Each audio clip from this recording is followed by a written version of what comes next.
Fauj was ready after Parliament attack also. Fauj was ready after Mumbai attacks also. Fauj was ready after Kaluchak attack also. Fauj was ready after Akshardham attack also. Fauj has always been ready. Terrorist के funeral में national flag डाल के उनके serving lieutenant general major general खड़े हैं, but वही army अपने मरे हुए लोगों को कारगिल के बाद हो या जाफर एक्सप्रेस बलूचिस्तान में अभी कुछ महीने पहले हो अपने डिसोन कर देते हैं।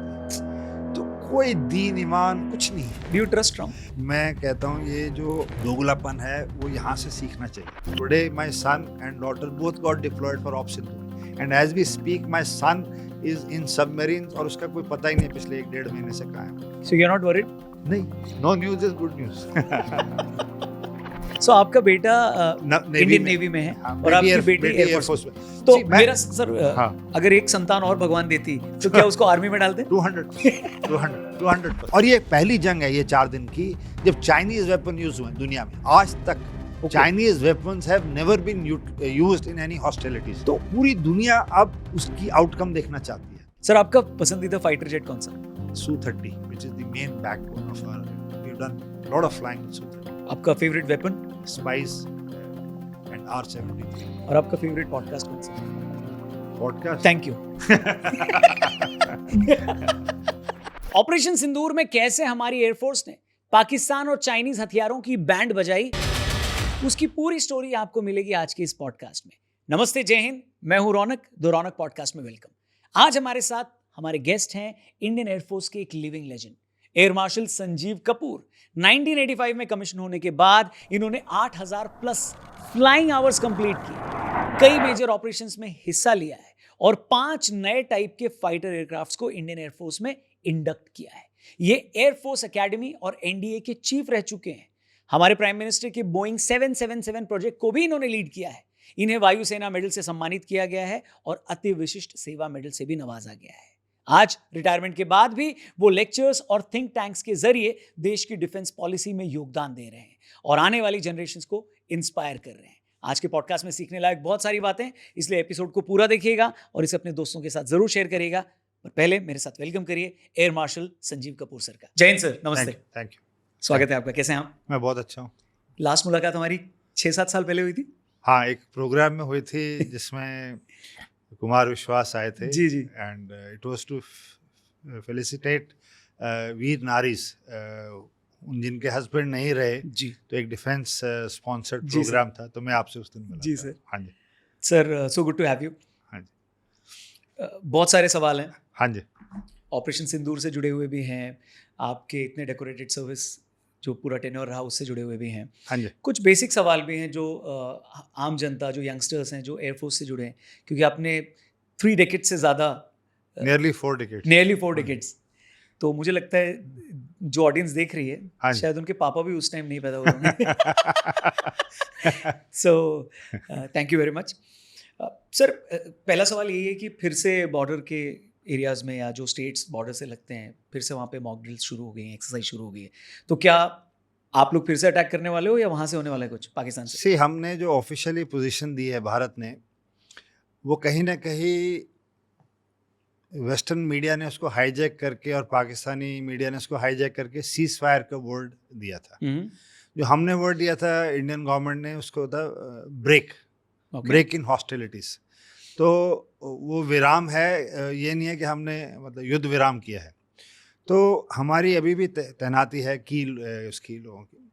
अब क्या रहता है, border areas are the first to bear the brunt, और जब भी दुश्मन अटैक करता है तो it generally preceded by artillery guns firing along LOCs and this thing. And जो बॉर्डर टाउन्स हैं वो हमेशा दहशत में रहते हैं ऐसी स्टेट में। जब भी लड़ाई नहीं हो रही उस टाइम पे चौकन्ना रहना, BSF हो गया, चाहे बॉर्डर पुलिस होगी, चाहे आर्म फोर्सेस होगी, तो अभी तैनाती है। मतलब ऐसा नहीं है कि सब तरह छुट्टी हो गई है। क्योंकि आपने सीज फायर वर्ड बोला, ट्रम्प ने सबसे पहले उस वर्ड को यूज़ किया था। Do you trust Trump? See, देखो क्या है, मैं कहता हूँ ये जो दोगलापन है वो यहाँ से सीखना चाहिए। उनको उसी दिन मैं पढ़ रहा था कहीं, उनको पुतिन से यूक्रेन वॉर के लिए वो चाहिए था कि एग्री कर जाएं फॉर सीज फायर। ओके। वो हुआ नहीं। और जब आप देखें 6 महीने पहले वो इलेक्ट हुए हैं नवंबर में, और जनवरी में उन्होंने शपथ ली है, और पूरे नवंबर से वो कहते आए हैं कि in one day after I assume office I'll stop the war in Israel and Hamas, and I'll stop the war in Russia and Ukraine. And he was criticizing the Middle East countries के unrest है, ये है। अब आप ही के सामने है, उनको इलेक्ट होके, मतलब नवंबर से 5 नवंबर को उनका रिजल्ट आया था, और 20 जनवरी को वो प्रेसिडेंट बने हैं। राइट। ना तो वो इसराइल हमास का युद्ध रुका है, ना ये रशिया यूक्रेन की वॉर हुई है, और अभी ये लास्ट वीक ही वॉज इन यूएई, कतार और ये जो भारत पाक का जो है ये डीजीएमओ जो पाकिस्तान के हैं, उन्होंने 10 तारीख को, जब भारतीय वायुसेना ने इतना उनको नुकसान पहुंचाया कि वो घुटने टेक के उन्होंने रिक्वेस्ट किया कि आप रुक जाइए। अब जो भी पॉलिटिकल रीज़न रहा, जो भी बैकग्राउंड कंपल्शंस रही होंगी सरकार की, जब ये निर्णय लिया गया है, उसमें जो मैं पढ़ रहा था, मेरे पास और कोई जानकारी नहीं है, कि हमारे को शाम को जो फॉरेन सेक्रेटरी है उन्होंने 6-7 बजे प्रेस कॉन्फ्रेंस करके बताना था कि हमने ये किया है। उसको भुनाने के लिए, प्रीएम्प्ट करने के लिए उन्होंने ट्वीट कर दिया कि मेरे कहने से भारत और पाकिस्तान मान गए और उनकी सहमति हो गई है। और so for a president of a third country to tweet on this thing was, I think, so little out of place in my opinion. But what about operation Sindoor? आपको लगता है ये बहुत ही डिसाइसिव? और बहुत सारी चीजें इस 4 दिन की, ऑब्जेक्टिवली देखा जाए तो it is only 88 hours of conflict. ठीक है। ऐसी चीजें निकल के आई हैं जिसने दुनिया को ये जानने पे महसूस कर दिया कि Bharat has arrived as a defence production country. Bharat was the largest importer of weapons all along. ठीक है। और आपके व्यूअर्स के लिए मैं ये बताना चाहूँगा कि 3-4 ऐसे वर्टिकल्स हैं जो कि किसी भी विदेशी ने हमारी मदद नहीं की, चाहे वो स्पेस हो गया, चाहे वो न्यूक्लियर हो गया, चाहे वो मिसाइल्स हो गए। तो ये जो टेक्नोलॉजी है, ये विदेशी भारत के साथ शेयर नहीं किया। पहले दिन से उन्होंने बोला कि हम नहीं दे सकते आपको। राइट। तो भारत ने इसको खुद से डेवलप किया और हम बहुत आगे निकल गए। बट हथियार एक ऐसी चीज़ है कि ये जो भी प्रोड्यूसर्स हैं, आर्म प्रोड्यूसर, ये बड़े 4-5 ही कंट्रीज हैं दुनिया के, वो नहीं चाहते कि कहीं पे शांति हो। तो वो चाहते हैं कि हमेशा हर जगह युद्ध होता रहे। तो चाहे लीबिया में गद्दाफी के नीचे सब कुछ बढ़िया चल रहा हो, वहाँ युद्ध करा देंगे।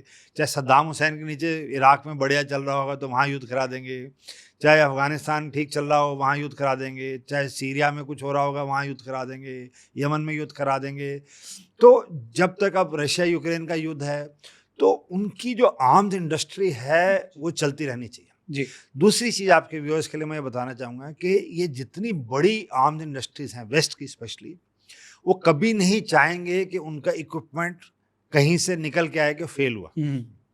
तो अब अगर वो बताएं कि जब वो इसका अभिनंदन ने एक MiG-21 से F-16 को बालाकोट के बाद 2019 में शूट डाउन कर दिया जी, तो उन्होंने उसको नरेटिव को, बोथ अमेरिकन एंड पाकिस्तानीज ने उसको नरेटिव को दबा दिया। ठीक है। और अमेरिका ने एमरैम मिसाइल दी थी पाकिस्तान को, स्टेटिंग दैट कि इसको भारत के अगेंस्ट नहीं यूज कर सकते, you can only use it for particular reason but not against hostilities with another country. But 2019 की कॉन्फ्लिक्ट में Pakistani used AMRAAM against India, और उसका टुकड़ा भारत में रजौरी के पास गिरा। वो लाके अगले दिन प्रेस ब्रीफ में साउथ ब्लॉक में दिखाया गया कि ये अमेरिकन एमरैम का लिखा हुआ है उस पर, और ये युद्ध मतलब as per this thing is not to be used. तो अमेरिका ने बोला कोई बात नहीं, हम पता करेंगे। तो उनके लाडले बच्चे हैं तो उनको बोला कि ठीक है, कुछ नहीं हुआ। 2019 और आज 6 साल बीत गए हैं तो कुछ नहीं आया। So whenever US says और अमेरिका says कि वो पाकिस्तान को कंट्रोल में रखेंगे, ये करेंगे, आपको नहीं लगता ये चलता रहेगा? ये चलता रहेगा, ये उनके लाडले बच्चे हैं। But what is the main reason? Like उनका strategic location? It is, you know, when you read history, मैं काफ़ी हिस्ट्री पढ़ता हूँ। The creation of Pakistan was with the help of American President Roosevelt and the British Prime Minister after Second World War. So they said to have strategic depth in Asia, let's create, and India was to be broken down because अगर आप देखें तो आज से 300-400 साल पहले, मतलब till 18th century, Bharat controlled about 25 to 30% of global GDP. Right. Bharat was called the सोने की चिड़िया। आप क्यों सोचते हैं कि पोर्चुगीज भी, डच भी, ब्रिटिश भी, ये भी, स्पेनिश भी, ये भारत की तरफ क्यों आते थे? जो वास्को डी गामा था वो भी भारत को आया, तो गलती से उधर अमेरिका पहुंच गया। तो India was the place where everybody came, the riches, the wealth, the education, the culture, they wanted to come. और जब ब्रिटिश आए वो भारत को लूट के ले गए, तो उन दिनों जितना रॉ मटेरियल था वो भारत से जाता था। तो चाहे कोयला हो गया, चाहे कॉटन हो गया, चाहे वीट हो गए, चाहे पल्सेस हो गए, सिल्क हो गया, मिनरल्स हो गए, सब कुछ भारत से। तो ये जितना इंफ्रास्ट्रक्चर ब्रिटिश ने बनाया, railway lines, highways, this was to connect ports, because वहाँ शिप्स ही जा सकते हैं। करेक्ट। तो इन्होंने ये पोर्ट्स डेवलप किए, पूरे भारत से सामान लाया, and globally America, the British eight that time before second world war, from 1800s to till the Second World War, was the global factory. Everything was produced in England. So for that they needed raw material, labor, people, and they needed people to fight their war. तो first world war और second world war में उन्होंने भारत, जिस पे वो राज कर रहे थे, हमारे सोल्जर्स को यूज़ किया, उन्होंने अपनी जानें दी। उसके लिए इंडिया गेट है, आप मार्से चले जाइए फ्रांस में, आप शॉन्स एलीज़े पेरिस में चले जाइए, जो भी है अलाइड फोर्सेस ने, चाहे बर्मा कैंपेन हो, चाहे कुछ हो, चाहे नॉर्थ अफ्रीकन कैंपेन हो, चाहे बैटल ऑफ क्रीट हो, कुछ भी आप ले लीजिए जी, भारतीय मरे वहाँ। ये हाइफा स्क्वायर जो आपने लगा रखा है, जो प्रधानमंत्री म्यूजियम के सामने, उसमें भारतीयों ने अपनी जान दी। तो देवर वेलेंट सोल्जर्स विच वो ब्रिटिशर्स को मिल गए। अब फास्ट फॉरवर्ड नाउ, अब क्या होगा? ये रोल रिवर्स हो गया। अब चीन has become the global factory. अब चीन, जो ब्रिटिश उस टाइम पे कर रहा था, सारा रॉ मटेरियल ले जा रहा था, अब ये काम चीन कर रहे हैं। जी। तो चाहे अफ्रीका हो, चाहे बलूचिस्तान हो, चाहे, उनको रॉ मटेरियल चाहिए, तो वो क्रूड फॉर्म में। एंड मैं अभी उस दिन पढ़ रहा था कि बलूचिस्तान में अनरेस्ट हो रहा है। ग्वादर पोर्ट जो उन्होंने बनाया, सीपीसी, कि $54 बिलियन उन्होंने खर्च किए इस प्रोजेक्ट में, जो क्योंकि काफ़ी उसका बड़ा भाग बलूचिस्तान से निकलता है। And because of BLA they are not able to move freely. तो वो अब इतने डिस्परेट हो गए हैं उनकी मिनरल्स, क्योंकि उनकी इन्वेस्टमेंट यही थी, वहाँ कोल है, गैस है, रेयर अर्थ मिनरल्स हैं। तो चाइनीज़ का ये इंटरेस्ट है कि हम यहाँ से मतलब लेके जाएंगे और हमारे यहाँ पे उसको प्रोड्यूस करेंगे। अब जब अनरेस्ट हुआ तो आई वाज रीडिंग समवेयर के ट्रक्स भर के they are just digging through JCBs and carrying on the ships. वहाँ जाके हम सॉर्ट आउट करेंगे कि इसमें, because they are not able to do it here. हाँ, मतलब वो रिबेल्स की वजह से नहीं कर पा रहे हैं। So the areas which they feel has potential to give them minerals, rare earth, gold, and other precious things. The estimate is $1.5 trillion worth of assets are only available in Balochistan. तो ये strategic game है, and कहीं ना कहीं हमारे young generation को ना, मैं हर एक को बोलता हूँ, हिस्ट्री पढ़नी क्यों जरूरी है? हिस्ट्री पढ़नी इसलिए जरूरी है, जैसे क्रिकेट में होता है, आपके तो बॉल गिरी तो LBW की अपील हुई, तो ball trajectory shown from the time it left bowlers hand, right, वो किस शेप में आके कहाँ टप्पा खाई, फिर वो क्या, it is dependent on what trajectory the ball has taken, the further diet. इसीलिए to understand any geopolitical issue you should have the idea of history, कि वो कहाँ से आ रही है चीज और वो किस दिशा में जाएगी। बिकॉज हिस्ट्री की जो अंडरस्टैंडिंग है वो बड़ी बड़ी ग्लोबल इवेंट्स को शेप करने के लिए बहुत हेल्प करती है, कि ये आदमी ये चीज किस कॉन्टेक्स्ट में बोल रहा है, इसकी बैकग्राउंड क्या है, इसके पीछे इसका क्या मकसद है, क्या पूछने का मकसद। तो आपका जो प्रश्न है, अब मैं उस पर आता हूँ कि ये 79 में जब USSR ने अफगानिस्तान पे कब्जा किया, तो अमेरिका को उसके अगेंस्ट खड़े करना था। तो अमेरिका शुरू से हेल्प कर रहा था। 71 वॉर में भी उन्होंने अपनी 7th फ्लीट भेजी, आर्म्स दिए। 65 वॉर में जितने वेपन्स पाकिस्तान ने यूज़ किए वो अमेरिकन ओरिजिन के थे। 71 वॉर में जितने वेपन्स पाकिस्तान ने यूज़ किए वो अमेरिकन ओरिजिन के थे, उसमें कोई दो राय नहीं है। बट स्ट्रेटजिक लेवल पे और कंसेप्चुअली जो हेल्प स्टार्ट हुई है मेरी समझ से, वो 79 के बाद स्टार्ट हुई है, जब उन्होंने मुजाहिदीन खड़े किए। ठीक है। अब ये जो लोग हैं वो 89 तक USSR, मतलब तब धीरे धीरे ख़त्म हो रहा था, तो 89 USSR लेफ्ट अफगानिस्तान। अब वो उनका कब्जा हो गया वहाँ पे। अब वो क्या करें? तो अगर आप देखें तो जो इंसर्जेंसी है वो 89 के बाद ये रुख भारत की तरफ हो गया, करेक्ट, क्योंकि अब वो ट्रेंड लोग हैं, खाली वो बैठे थे। खाली बैठे हैं, सही तो फिर वो तो उनको तो काम एक पे ही लगाना चीज है। आती है, हाँ, तो आतंक फैलाना। तो फिर वो दूसरे देशों में कुछ इधर निकल लिए, कुछ चेचनिया के लिए निकल लिए, कोई हसन गोविना की तरफ निकल लिए, कोई इधर निकल लिए। तो ये है बैकग्राउंड। तो किस कंट्री को आप मिलिट्री के लेवल पे या आर्म फोर्सेस के लेवल पे या इंटेलिजेंस के लेवल पे ज़्यादा बड़ा देखते हैं? अमेरिका को, चाइना को या रशिया को? सी इस वक्त there is no doubt the Americans are the leaders in arms and military. They are way ahead because America ने स्ट्रेटेजिकली अपनी डिफेंस इंडस्ट्री ब्लॉक किया। अगर आपने पढ़ा होगा कि अभी थोड़े दिन पहले ही America has announced 6th generation fighter aircraft. हम भारत अभी 5th की बात कर रहे हैं, एम का, जो रक्षा मंत्री ने अभी 4 दिन पहले अनाउंस किया कि भारत में ये निर्मित होगा, 2029 तक प्रोटोटाइप उड़ेगा, 2034 तक स्क्वाड्रन्स पे आएगा। The Americans and the Chinese are working on 6th generation aeroplane. Okay. That is not the beauty. The beauty, the answer to your question is कि अमेरिका में 3 private companies bid for 6th generation fighters. तो उनकी जो defence industry है वो बहुत he developed है। वो चाहे बोइंग हो, चाहे लॉकहीड हो, चाहे रेथरॉन हो, या जो भी आप ले लीजिए, वो सिविल के लिए भी सामान बनाते हैं और डिफेंस के लिए भी बनाते हैं। तो वो कॉन्ट्रैक्ट 6th जनरेशन का बोइंग को मिला, बट उसके अलावा 2 प्राइवेट बिडर्स और थे। तो इतने सक्षम हैं उनकी। China has no doubt in last 15 to 20 years galloped and overtaken, in my appreciation, America in many fields, be it artificial intelligence, be it robotics, be it space integration. एक interview मैं देख रहा था थोड़े दिन पहले टीवी पे, जिसमें एलॉन मस्क से क्वेश्चन पूछा गया कि how do you see Baidu as a company which has started manufacturing electrical cars, and he laughed. And Elon Musk इतनी जोर जोर से हंस रहा था, ये शायद 2014 या 15 की इंटरव्यू दिखाई थी उन्होंने टीवी पे, program. How can you compare Tesla with Baidu? What, मतलब there has to be some reasoning for comparison. This were his terms and he was mocking this thing. Today Baidu has overtaken Tesla.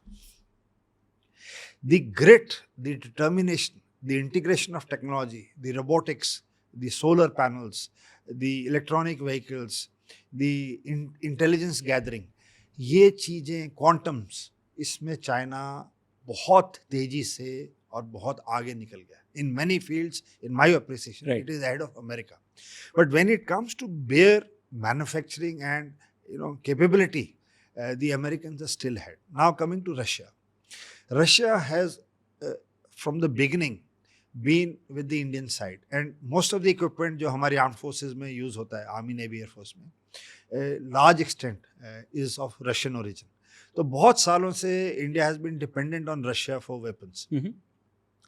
अब क्या हुआ, जब 91 में disintegrate हुआ USSR, तो Russia में क्या हुआ, जो एयरक्राफ्ट का इंजन बनाने वाली कंपनी है वो एक और देश में चली गई, जो उसके अंडर कैरेज बनाती है वो अलग देश में चली गई, जो उसके एयरफ्रेम बनाती है वो अलग देश हो गया। तो ये हो गया, तो उनको थोड़ा सा समय लगा, एंड इससे वो करीब 10-1 साल और देश से पीछे हो गए।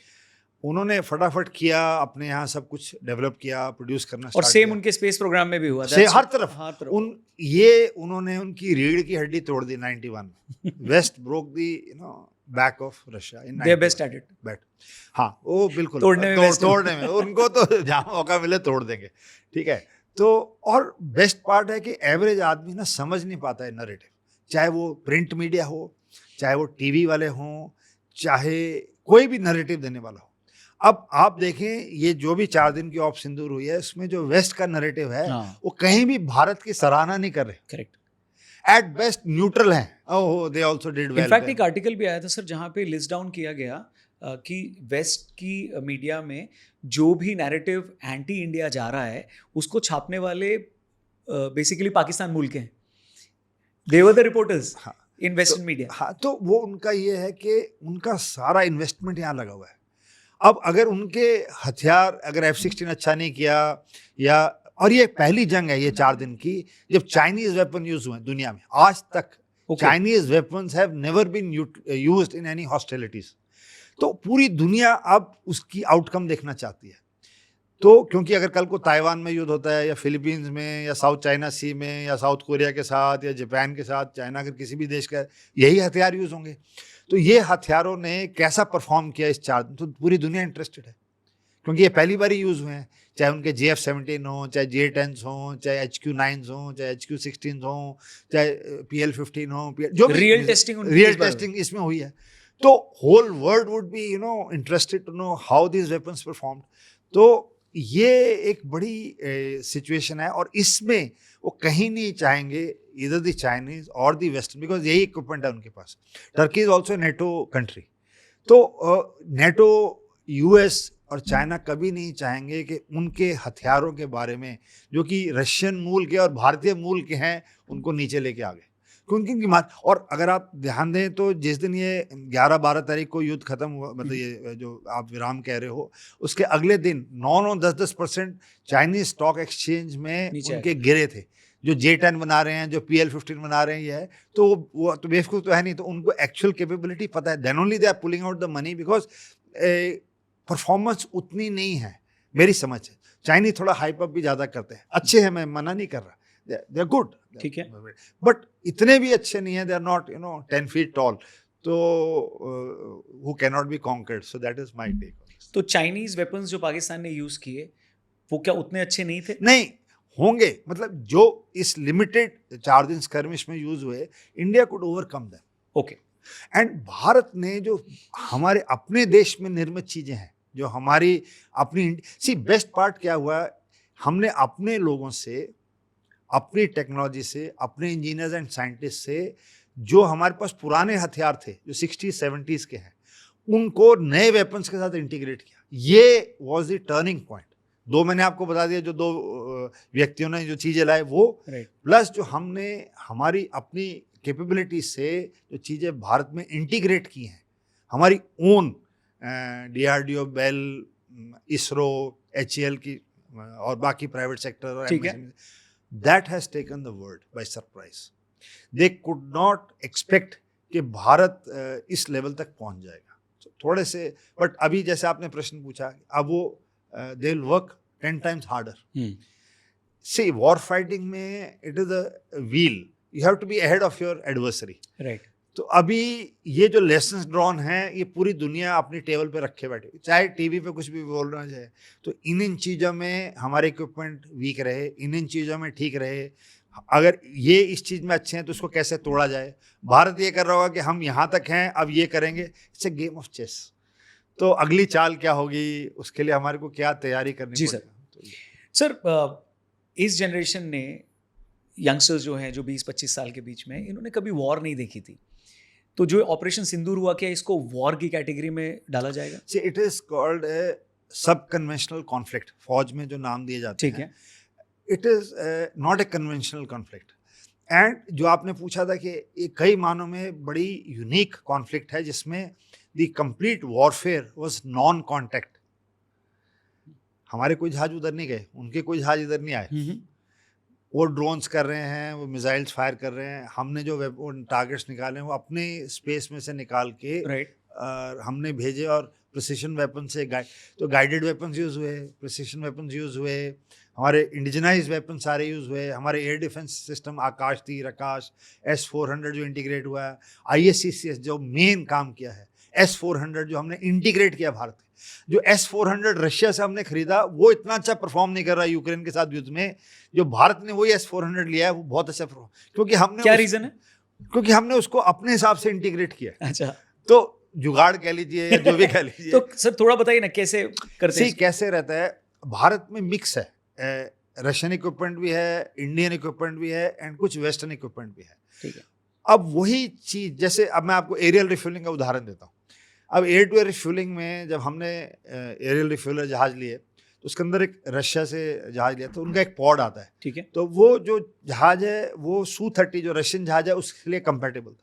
बट हमारे पास मिराजेस भी थे, हमारे पास जैगुआर्स भी थे। तो हमारे को एक ऐसा पॉड चाहिए था जो Su-30 को भी रिफ्यूल कर सके, अच्छा। जैगुआर को भी रिफ्यूल कर सके और मिराज को भी रिफ्यूल कर सके। तो वो जो मॉडिफिकेशन हुई है उसके बाद अभी हम सब, तो अभी जितने हवाई जहाज आ रहे हैं, चाहे वो रफेल हो, चाहे वो MiG-29 हो, चाहे वो कुछ भी हो, अब वो कंपैटिबल है। ये जो समझ है कि इसको हम कैसे मॉडिफाई करके अपने हिसाब से यूज़ कर सकते हैं, this is I think so the beauty of our country. We can adapt a thing as per. और आपके व्यूअर्स के लिए, दुनिया में कोई ऐसा देश नहीं है, क्योंकि हम जो भी इक्विपमेंट बाहर से खरीदते हैं, चाहे हमने रफेल खरीदा, जब भी रफेल में हमने 13 मॉडिफिकेशंस किए भारत के लिए। अच्छा। अब आप पूछेंगे क्यों? क्योंकि ना तो वहाँ 50 डिग्री टेम्परेचर है फ्रांस में, जो राजस्थान में है, ना वहाँ इतनी बारिश होती है जो चेरापूंजी और उधर होती है, जी। ना वहाँ हिमालयज हैं जहाँ इतनी ऊंचाई से अब -55 डिग्री में जहाज को उड़ाना है, ना इतनी एलिवेशन। भारत एक सब कॉन्टिनेंट है। उधर में जो इक्विपमेंट है, चाहे वेपन हो, चाहे आर्टिलरी गन हो, चाहे टैंक हो, चाहे हवाई जहाज हो, कुछ भी हो, उसको हर कंडीशन में, और ऐसे ही पायलट्स हैं। अब वो पायलट को समुद्र के ऊपर भी उड़ना चाहिए, उसको रेगिस्तान में भी उड़ना है। अब फ्रेंच पायलट जो ट्रेनिंग के लिए आते हैं, वो यूएई जाते हैं, सऊदी अरेबिया जाते हैं अपनी करेंसी, क्योंकि डेजर्ट कहाँ से लेके आएंगे फ्रांस में।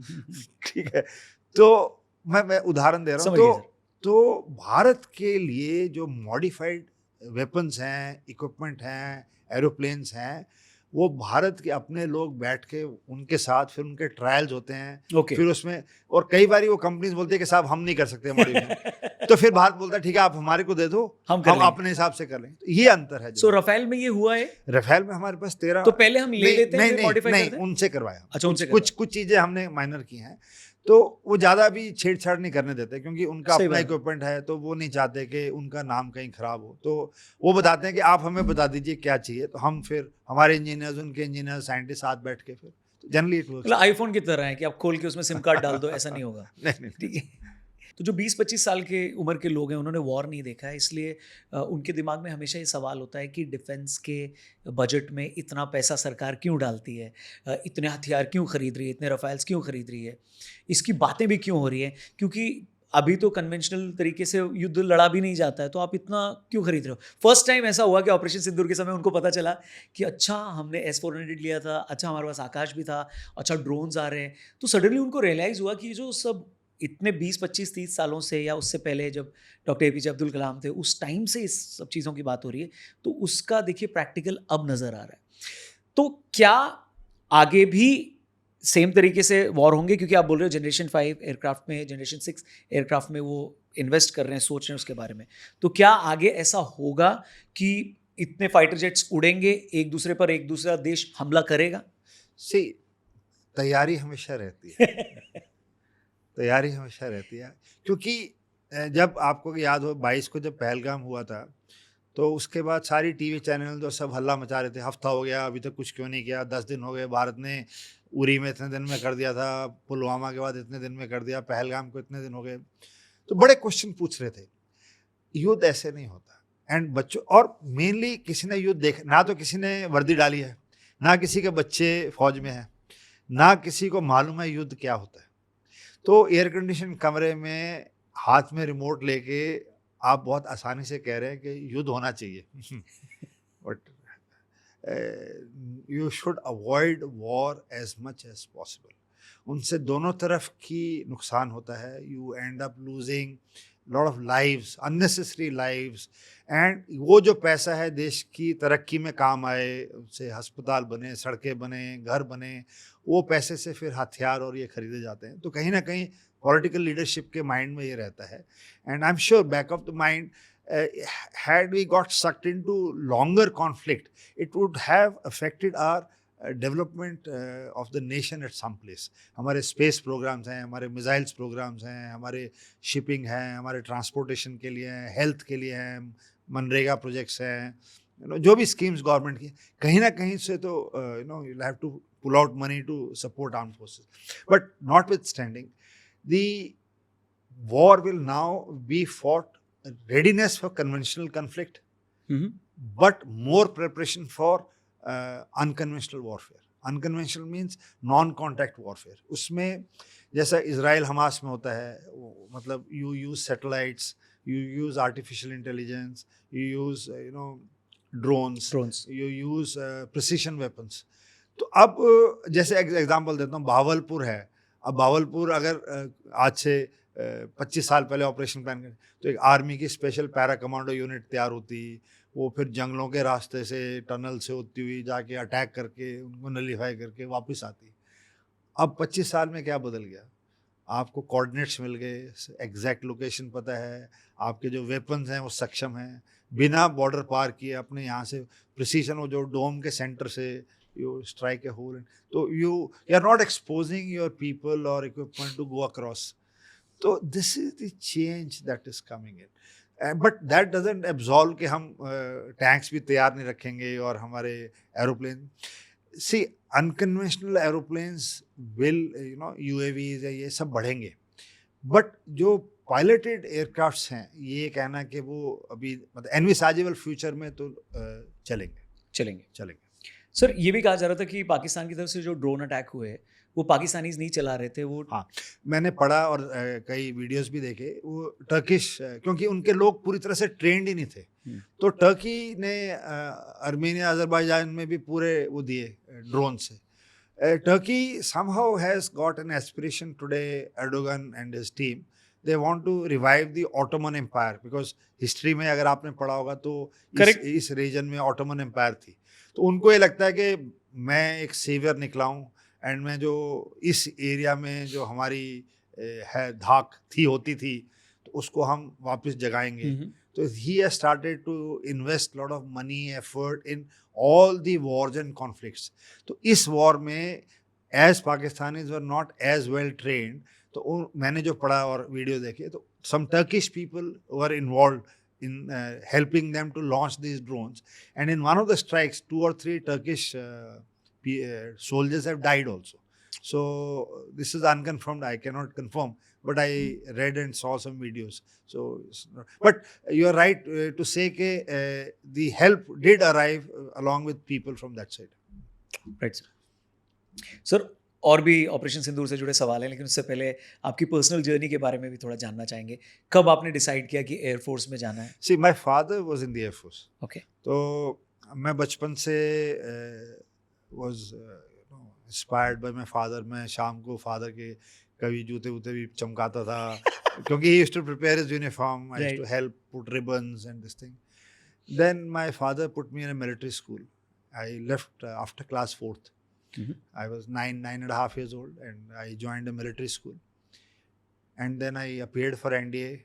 I cleared NDA, and thereafter I have all from school. From 9 years I have been in uniform only. Okay. So I've been in uniform for last 52 years. या 3 लोगों की एज मिला के उतनी है हमारी टीम में। मतलब स्कूल यूनिफॉर्म, NDA की यूनिफॉर्म एंड एयरफोर्स की यूनिफॉर्म में मिला के 52 साल से I mean. Wow sir, military school के बारे में जस्ट बिकॉज मैं थोड़ा सा क्यूरियस हूँ उस बारे में कि वो कैसे होता है, मतलब उसमें अगर कोई पेरेंट्स सुन रहे हैं और इफ दे वांट टू ऐसा रहता है, these are military schools are run by central government, right, and हर स्टेट का एक अपना सैनिक स्कूल होता है। और एक और स्कूल है that is called as the RIMC, वो देहरादून में है, ठीक है। So RIMC and military schools are controlled centrally by Ministry of Defence. The Sainik schools are controlled by the respective states. इसकी जो फंडिंग होती है जो सैनिक स्कूल्स की है, some portion is paid by center and some portion is paid by the state. ठीक है। But military schools and RIMC, the full money is paid by the center. इसके अंदर the preference is given to wards of the uniformed people. उसका कारण ये है कि वो बॉर्डर वगैरह पे डिप्लॉयड होते हैं, ये रहते हैं, तो उनके बच्चों को हर 2 साल में ट्रांसफ़र हो जाती है, हर उसमें तो अप्रूव करने के लिए है, तो large ratio is for the end इसकी सारी डिटेल्स ऑनलाइन अवेलेबल हैं, आप गूगल कीजिए, ठीक है, उसका सारा procedure, and lots of seats are available for normal children also. तो there is a competitive exam at national level, you have to clear that, then there is an interview, then there is a medical, then a merit is made, and if you meet the merit then you get selected for these military schools. and जब हम गए थे तो छोटे थे, आई think सो आजकल 6th class से start होते हैं, तो 6 से लेके 12th तक है एंड यू सीबीएसई का पैटर्न है and you do so it's a hostel where mindset क्या होना चाहिए मैं पेरेंट्स वही का? तो बता रहा हूँ।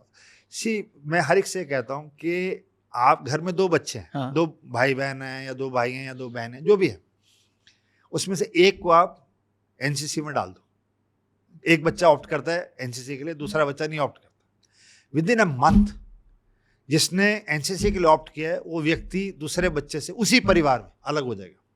उठना, बैठना, चलना फिरना, etiquettes, manners, discipline, turnout, punctuality, cleanliness, hygiene, सब में परिवर्तन आना स्टार्ट हो जाएगा। तो जिसने 40 साल 50 साल वो वर्दी डाली है, वो व्यक्ति कैसे होंगे? तो आपकी उदाहरण, मेरे भी बच्चे थे, वो कॉर्पोरेट में गए इंजीनियरिंग करके, बोले पापा मन नहीं लग रहा। Today my son and daughter both got deployed for op Sindoor and as we speak my son is in submarine और उसका कोई पता ही नहीं है पिछले 1-1.5 महीने से कहाँ है वो। There is no news my son. So you're not worried? नहीं, no news is good news. So आपका बेटा इंडियन नेवी में है हाँ, और आपकी बेटी एयरफोर्स में। तो मेरा सर अगर एक संतान और भगवान देती तो क्या उसको आर्मी में डाल दे? 200% फिर कंप्लीट हो जाए। 200। No my son wanted to go to army but वो उसकी इंटरव्यू वगैरह थोड़ी लेट थी, तो he got the call for navy earlier, so he opted and he went. Daughter wanted to go to air force. मैं आपसे ये क्या कह रहा हूँ, जैसे मैं आपने प्रश्न पूछा तो मैं कहीं ना कहीं, my brother in the navy, my brother naval pilot, तो कहीं ना कहीं परिवार में, ये बहुत कम परिवार हैं देश में, और हमारे देश में इन लोगों का जो वर्दी वाले हैं सम्मान होना चाहिए सिविल लाइफ में। चाहे आप ट्रेन में जा रहे हो, अगर आप किसी, क्योंकि फौज के जवान की छुट्टी लास्ट मिनट पे साइन होती है, उसके पास इतनी लग्जरी नहीं है कि वो 90 दिन पहले आईआरसीटीसी की साइट से जाके अपनी सीट बर्थ बुक कर। बिल्कुल। अब अगर उसको एक ट्रंक लेके, बेड होल्डर लेके वो ट्रेन में चढ़ा है, और अगर टीटी उसकी हेल्प नहीं करे या फेलो पैसेंजर्स उसकी हेल्प नहीं करे, और वो रास्ते में टॉयलेट के पास अपने ट्रंक के ऊपर बैठा हुआ है और सारे लोग उसके साइड से निकल रहे हैं, ये कहीं ना कहीं मेरे को चुभता है। और मैं हर फोरम में ये कहता हूँ कि भारत में आपके माध्यम से जितनी यंग जनरेशन है, सी इट इज़ नॉट 15 अगस्त 26 जनवरी या सिंदूर हुई तो अखबारों में छप रहा है कि we thank the arm forces. Petrol pump पे मैंने कहीं पोस्टर देखे हैं। They are to be thanked every day, every moment, because आप सब इसीलिए कंफर्टेबली जी रहे हो कि कोई ना कोई कहीं तैनात है, कोई समुंदर में तैनात है, कोई पहाड़ियों में तैनात है, कोई जंगलों में तैनात है, कोई रेगिस्तान में तैनात है। होली दिवाली वो वहीं मना रहा है, उसके बच्चे परिवार किसी तीसरे शहर में रह रहे हैं, अपने बच्चों की सुख दुख में आ नहीं सकता, परिवार के सुख दुख में आ नहीं सकता। वो किस so you should become worthy citizens for to be fighted for, and that is what I always tell every forum के let the awareness come in the nation, कि we should become those who can respect any uniform, चाहे वो paramilitary की हो, चाहे वो coast guard की हो, चाहे वो रेलवे प्रोटेक्शन पुलिस की हो, चाहे नॉर्मल पुलिस की हो। इतनी सख्त ड्यूटीज़ होती हैं, इतना सख्त शेड्यूल होता है, 99% पीपल आर नॉट अवेयर। एक कंधे पे हाथ रख दो, एक थैंक यू बोल दो, एक बच्चा रिस्पेक्ट से कुछ बोल दे, गर्मी में कोई पानी की एक बोतल पकड़ा दे, कोई कुछ खाने। अभी आपने देखा होगा पंजाब में एक छोटा बच्चा जी, उसको खूब मीडिया में आया, वो घर से दौड़ दौड़ के लस्सी ले जा रहा है, चाय ले जा रहा है, जो भी ऑपरेशन सिंदूर के लिए। अभी बिल्कुल ये जो चीज है उस बच्चे की समझ में है, वो 9 साल 10 साल के बच्चे को समझ है, जो मैं कह रहा हूँ जो 25-30 साल के हैं जो वो है उनको नहीं समझ है। ये जो भाव है ये अंदर से आना चाहिए, और ये बताने के लिए नहीं है, और इसका दायित्व ज़्यादातर टीचर्स और पेरेंट्स को देता हूँ। Correct sir. क्योंकि जो संस्कार हैं वो परिवार से आते हैं, एंड कहीं ना कहीं घर पे, स्कूल में, यहाँ पे ये चीज़ें कवर होनी चाहिए। बच्चों को नेशनल वॉर मेमोरियल ले जाना चाहिए। कितने बच्चे गए हैं पिकनिक के लिए, इधर निकल जाएंगे उधर निकल जाएंगे, स्कूल से कॉलेज से अब्रॉड चले जाएंगे, टर्की में बैलून में भी उड़ रहे हैं बच्चे, मैं फोटो में देखता हूँ, कोई इधर जा रहा है, कोई थाईलैंड स्कूबा डाइविंग कर रहा है, कोई इधर कर रहा है। उनको बच्चे को किसी दिन बस में नेशनल वॉर मेमोरियल ले जाइए, जो thousands of people who have given their lives, उनकी कहानियां हैं, जो बस्ट हैं परमवीर चक्रा, उनके बस्ट लगे हैं, उनके नीचे कहानियां हैं, वो आके उनके साथ शेयर कीजिए। शायद किसी के मन में जागे और शायद कुछ ऐसी भावना चेतना जागे कि हमें भी कुछ करना है। बिल्कुल सर। तो सर आपने वायुसेना ज्वाइन करने की सोची? वायुसेना फिर फादर के से ज्वाइन किया, फिर मैंने 1982 में एनडीए ज्वाइन किया। सो 84 I passed out from NDA. Okay. अब तक मैं पैदा नहीं हुआ हूँ, ठीक है, प्लीज सर। तो फिर 85 में हमारी ट्रेनिंग स्टार्ट हुई। ठीक है। I got commission in 85 and उसके बाद से the journey began in air force, started converting and somewhere around 94 I got picked up to become an instructor, flying instructor. So then we go for a flying instructors course. फिर वो course किया, उसके बाद फिर आज तक हम खुद ही जहाज उड़ाना सीखे थे, अब सिखाना स्टार्ट किया। जी सर। तो फिर ज्यादा डिफिकल्ट क्या है? हैं? ज्यादा difficult you learn actually when you teach. कहावत है ना, you actually learn when you teach. Right sir. तो फिर वहाँ से जर्नी स्टार्ट हुई। Then God has been very kind, he kept doing all the courses, all this thing and kept going in service right sir. And we reached the top rank. Right sir. Sir कोई ऐसा operation, कोई ऐसा conflict आपको जिसके बारे में आप share करना चाहें व्यूअर्स से हमारे? सी बहुत सारी ऑपरेशन एंड कॉन्फ्लिक्ट्स रहती हैं, but one word I will share this. जब हम I took part in IPK operations, I took part in Male operations, we took part in operations this thing, but एक एक्सरसाइज मैं आपके साथ शेयर करूंगा। 2008 में हम गए थे रेड फ्लैग। ओके। तो we had gone to USA for exercise with Su-30s। ठीक है। फिर one thing I'll share, okay, for your benefit of your viewers is I did 3 flypasts personally on Republic Day, 2005, 2006, 2007. Okay. Consecutively 3 years I flew over Rajpath. Okay. तो अब आपको लगता होगा कि ये टीवी पे ये आ रहे हैं, ये जा रहे हैं, ये जहाज, ठीक है। बट बैकग्राउंड में क्या चलता है? तो कैसे राष्ट्रपति भवन से लेके और जहाँ भी वॉर मेमोरियल है, ये डिस्टेंस इज रफली अबाउट 3 किलोमीटर्स। ठीक है। अब आपको उस धुंध में, 26 जनवरी को धुंध होती है, करेक्ट। बादलों में, फॉग में, करीब 70 जहाज ऑफ डिफरेंट स्पीड्स, उसमें वो हेलीकॉप्टर भी है, उसमें वो ट्रांसपोर्ट एयरक्राफ्ट भी है, उसमें एरियल रिफ्यूलर भी है, उसमें वो भी है, C-17 भी है, उसमें जैगुआर भी हैं, उसमें MiG-29 भी है, उसके अंदर Su-30 भी हैं, उसके अंदर सारे हर जहाज अलग स्पीड से, और उसको थोड़े थोड़े गैप में वहाँ से निकलना है। वो आगे टेलीस्कोपिक हो रहा है, बिकॉज अगले वाले जहाज स्लोअर स्पीड के हैं, पीछे वाले फास्ट स्पीड में, एंड प्रिसाइज है। मतलब जब वो कॉन्टिजेंट आगे निकल रहा है, राष्ट्रपति सैल्यूट कर रहे हैं, तो उसी टाइम पे पेटल गिरने चाहिए हेलीकॉप्टर से। जी। So to coincide with the activity for which that thing has to go is in seconds, correct, and fraction of seconds. This to adjust in air with a standby aircraft on top in near zero visibility with 70 aircrafts in a span of 3 kilometers telescoping into each other in near nil visibility, you can't see anything, is an art by itself. so मतलब ये जो experiences हैं, चाहे आप जब हम उधर उड़ाते थे थॉयस में, आदमी सांस लेने के लिए तंग होता है 10,000 फुट से। बिल्कुल।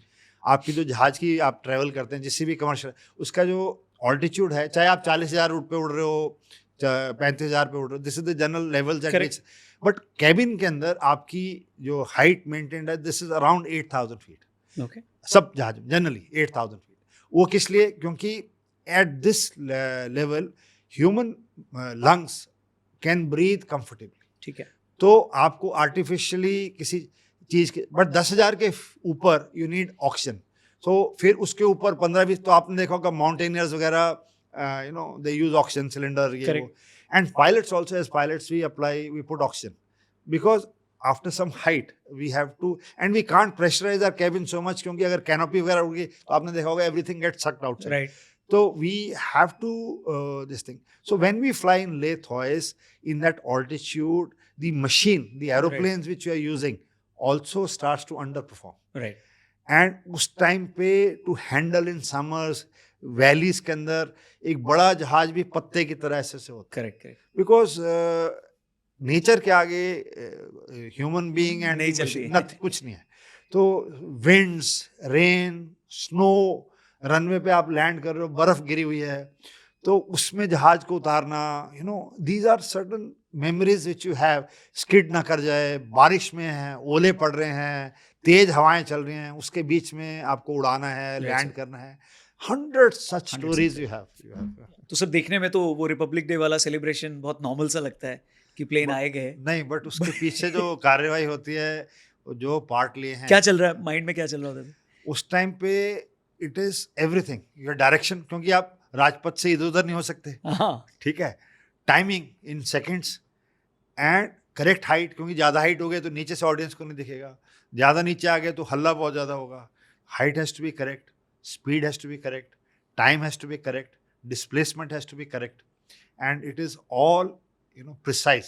और आप दूसरे से पास भी नहीं हो सकते, otherwise you will go into him. ज़्यादा दूर भी नहीं हो सकते, नहीं तो ऑडियंस विल कीप वाचिंग के इतना गैप क्यों हो गया, and you are at terrible speeds. So to manage this is a beauty, it's a beauty. And इसके लिए चाहिए होती ट्रेनिंग। देखो, आपने कई प्रश्न पूछे, भारत सक्षम कैसे हुआ ये 4 दिन के युद्ध के लिए, कि if we are not fighting a war, we are preparing for war. हर व्यक्ति, हर दिन, हर एजेंसी फौज की, चाहे आर्मी, नेवी, एयरफोर्स, जो भी हो, is preparing for war every day. तो वो पायलट जब उड़ रहा है, वो जहाज से एक्सरसाइज कर रहा है, वो ट्रिगर दबा रहा है, तो ट्रिगर में वो उसकी सारी चीज़ रिकॉर्ड हो गई, तो एक डमी मिसाइल जाती है, वो कुछ नहीं करती है, just a dummy, it falls of. But उस डमी की जगह एक्चुअल में एक असली लग जाएगी, बट उसकी तैयारी तो वही है। पर सर ये बताइए, एक ऑफिसर होने के नाते या एक आर्म फोर्सेस के एक सैनिक होने के नाते, अगर आपने पूरे करियर में ऐसा कोई कॉन्फ्लिक्ट नहीं देखा, तो क्या एक लिथार्जी नहीं आ जाती कि यार लड़ाई तो लड़नी नहीं, क्यों प्रैक्टिस कर रहे हैं? हमारी ना रेगुलरली एक्सरसाइजेज होती रहती है, exercises at command level, exercises at theatre level, मतलब जो एरिया, जोग्राफिकल एरिया है, एक्सरसाइजेज एट एयरफोर्स लेवल। पूरी की पूरी एयरफोर्स हर पीरियोडिसिटी में मोबिलाइज होती है। हर यूनिट, चाहे ईस्ट की हो, चाहे साउथ की हो, चाहे नॉर्थ की हो, चाहे उसकी जो वॉर टाइम लोकेशन होती है उस पर वो जाते हैं। और जैसा मैंने आपको कहा कि वो अगर पायलट, चाहे वो अरुणाचल में पोस्टेड है, बट उसको अगर युद्ध रेगिस्तान में अड़ना है तो उसकी करेंसी रहती है हमेशा। अगर मैं उसको, अभी जैसे ये युद्ध हुआ, तो सारे पायलट इस एरिया के लिए, जो पाकिस्तान की हर मिशन के लिए ट्रेंड है। हमने थोड़ा ना बोला कि हम हफ्ते बाद लड़ेंगे, हमने तो वो तो सरकार का निर्णय है कि हम इतने दिन बाद ये एक्शन लेंगे, वरना कल के लिए भी तैयार कल के लिए भी तैयार है। अब अगर आप कल के लिए तैयार हो तो उसके लिए धार तो हमेशा रोज तैयार करनी है। तो धार तो पत्थर पे रोज घिसते हैं ना। बिल्कुल। जो पुराने सैनिक थे, आपने देखा होगा पिक्चरों में भी या कहीं पे भी, तो पत्थर पे सवेरे सैनिक शुरू हो जाता है तार अपनी तलवार घिसना, तो वो काम होता है। सर पहली बार हमने देखा ऑपरेशन सिंदूर में कि अग्निवीर इसमें आगे थे सबसे। हाँ, ये पहला कॉन्फ्लिक्ट है जिसमें अग्निवीर यूज हुए। और अग्निवीर का इतना विरोध भी हुआ था। विरोध तो S-400 का भी बहुत हुआ था, मैंने आपसे कहा था। S-400 जब आने थे 2018 में, मुझे याद है डॉक्टर मनोहर पारिकर पार्लियामेंट में खड़े होकर, तो अमेरिका ने बहुत थ्रेटन किया कि हम सैंक्शंस लगा देंगे, we will stop trade with India, we will debar India from this thing. Basically they didn't want us to buy S-400। तो 2021 में भारतीय वायुसेना से आने स्टार्ट हो गए। और अभी किसने मदद की? और रग्बी गेम में पीछे वो नहीं रहते डिफेंडर्स जी, जो एक तो गोल नहीं होने देते बिल्कुल जी, तो वो काम S-400 ने किया। आपके जितने डिफेंस इक्विपमेंट्स थे अभी, चाहे आर्मी की गन्स हों, चाहे एयरफोर्स की गन्स हों, चाहे अपने आकाश मिसाइल हो, आकाश तीर हो, IACC हो, सब जो भी डिप्लॉयड थे जी, उसके पीछे प्रोटेक्ट किसने किया? सारा S-400। तो ये एक कारण रहता है कि, और उस टाइम बोला गया S-400 अगर हमने नहीं लेंगे तो इसकी जगह अस्पताल बन सकते हैं। कितना प्राइस था सर उस टाइम, क्या पैसा लगा? शायद 35 या 36 हजार करोड़ रुपए की डील थी, इफ आई रिकॉल, 2018 में जब रशिया से साइन की थी। अस्पताल, अगर नहीं लेते तो अस्पताल बन ही जाते हैं। अभी असली में जरूरत पड़ जाती, अभी जरूरत नहीं पड़ने दी, तो S-400 ने बचा लिया, तो अस्पताल की जरूरत नहीं पड़ने दी। तो सर एक फौजी होने के नाते जब आप ये सब देखते हैं कि ये क्यों खरीद रहे हैं, इस पे पॉलिटिक्स होती है, अग्निवीर पे इतनी पॉलिटिक्स हुई, क्या चलता है? We are uniform people are detached. You will never find any soldier of this country talking anything about politics, religion, caste, never. But how? क्यों नहीं होता है? We are brought up because you are a force which has to take part, and we have people from everywhere. There is no identity of a soldier. ये हम किसी उससे वो नहीं किया जाता। यू आर ऑल पुट, मतलब चक्की में डालते हैं तो जो एंड प्रोडक्ट निकलता है वो एक ही निकलता है। ठीक है, निकल। तो उस प्रोडक्ट की कोई आइडेंटिफिकेशन नहीं है। Got it. तो ये मैं आपसे ये कह रहा था कि वो चाहे वो मद्रासी हो, चाहे वो बंगाली हो, चाहे वो पंजाबी हो, चाहे वो हिमाचल का हो, चाहे वो अंडमान निकोबार का हो, चाहे वो लक्षद्वीप का बच्चा हो, चाहे वो कहीं से भी हो बच्चा, जब वो प्रोडक्ट निकलता है वो एक ही तरह दिखते हैं, एक ही तरह बोलते हैं, एक ही तरह का। तो ये फैक्ट्री है, चाहे वो एयरफोर्स एकेडमी हो, चाहे नेशनल डिफेंस एकेडमी हो, चाहे IMA हो, चाहे नेवल एकेडमी हो। ये जो OTA है जहाँ आप जाना चाहते थे, ये जो OTA गया है, जो भी एजेंसीज हैं जी, ये इनका काम है लीडर्स को बनाना और एक तरह का ना, एक सांचे से जो प्रोडक्ट निकलता है जी, वो प्रोडक्ट फाइन निकाल के, एंड उस प्रोडक्ट की वैसे एक नंबर होता है, हर फौजी Correct. का एक सर्विस उसकी आइडेंटिटी नंबर है, नंबर बस, होती है। बस ऐसा। Right sir. तो सर आपने बात की कि आपने NDA का मेंशन किया, आपने कंबाइंड डिफेंस सर्विस की बात की। इसमें एंट्री बहुत मुश्किल से मिलती है। SSB में 10 में से 8 या 9 लोग रिजेक्ट हो जाते हैं। रिजेक्शन कैसे हैंडल करें? It's very tough. करीब 4-4.5 लाख बच्चे हर 6 महीने में परीक्षा देते हैं। NDA का उदाहरण देता हूँ, उसमें से एंड में सिर्फ 350 बच्चे जाते हैं। 4 लाख बच्चों में से सिर्फ 350 बच्चे जाते हैं। तो ऐसा तो है नहीं कि जो बाकी हैं वो सक्षम नहीं है, जस्ट दैट उस जगह की लिमिटेशन है कि वो इससे ज़्यादा नहीं ले सकता। तो मेरी एडवाइस आपके व्यूअर्स के लिए आपके माध्यम से कि never get disheartened, because there are lots and lots of avenues.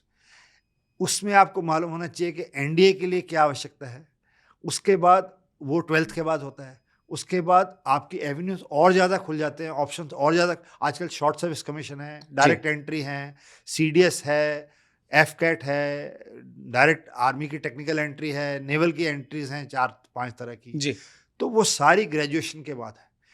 Plus you have entries to paramilitary force, you have entries to coast guard, you have entries to railway protection, CISF, all this. So this thing to people who actually want to wear uniform, you're not bound by wearing a military uniform only. Right. You can wear any uniform if you so want. And SSB में जो select करने का साधन रहता है, उसके अंदर there are about 4, 5, 7 evaluators, and they are looking a quality in you, and that quality is specific, the ability to be leader. Right. Because आपके कहने से आपके नीचे वाले विलिंगली अपनी जान देने को तैयार है। वाओ। ये किसी और प्रोफेशन में चाहिए नहीं क्वालिटी। सी जब ये विक्रम बत्रा, मनोज पांडे, अरुण खेत्रपाल, जो भी मैं आपके परमवीर चक्रज हैं, जब वो निकले थे, जब विक्रम बत्रा के साथ 17 आदमी उस पहाड़ी पे चढ़ रहे थे जी, ठीक है, 0.5170 पे, उनको सबको पता था कि आना मुश्किल है। बट ऐसा क्या है कि उनके कहने से सब लोग विलिंगली चल दिए। जी, this is the leadership quality, right sir. And this is in the armed forces, that you are willing to give the supreme sacrifice. Right.